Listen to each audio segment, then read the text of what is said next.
We're just about to find out what's fastest. A car, a bike, or a boat. It's the best of three, and this is race 1.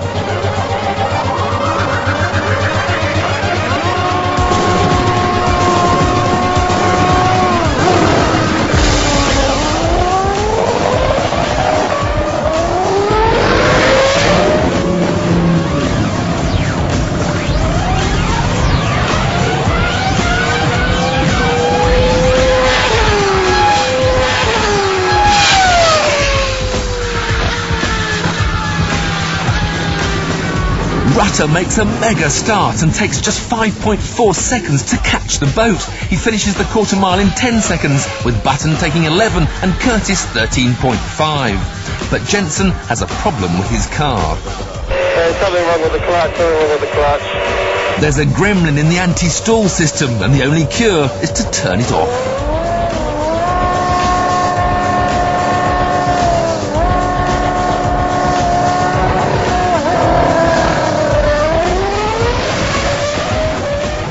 This time, Button gets a better start and manages to pull away at the halfway point to take the win in 9 seconds. Rutter is 4 tenths behind, with Curtis again clocking 13.5 seconds. Car and bike have a win apiece. Who will win the decider?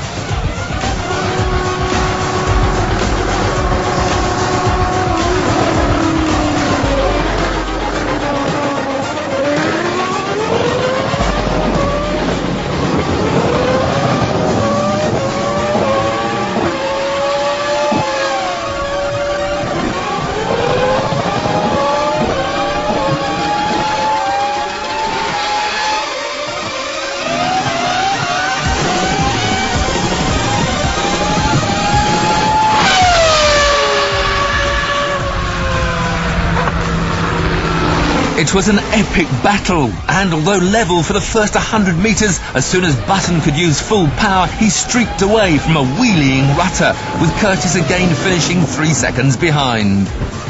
The boat may have more power than the bike, but it's simply too heavy to be a threat. Its top speed of 75 miles an hour is massively quick on water, but even crossing the line at full pelt isn't a big enough advantage, although in fairness it is the only one which comes with a warranty. You may have thought with a contact patch the size of a palm, the bike's problem would have been grip. But a super sticky tyre compound meant there was no wheel spin at all. Instead, the big problem is a tendency to wheelie. On one wheel, you can't use full power without flipping over. The team had lengthened the wheelbase by a few millimetres to try and help, but what's really needed is a chassis about 2 feet longer to shift the weight forward and keep the front down. Although the car is 3 times heavier than the bike, it has 4.5 times the power. But at the start it's even Stevens, because the V10 develops most of its grunt at higher revs. At around 100 miles an hour, the aerodynamics take over, pushing the tyres into the ground, allowing Jensen to unleash the full 900 horsepower without fear of wheel spin. To celebrate his win, Jensen kindly demonstrates what would have happened if he'd used full power from the start. His tyres would have been completely overwhelmed. With over 18,000 RPM bouncing off the rev limiter, it's a final fitting flourish for one of the 100 engines Honda will build for the Grand Prix season.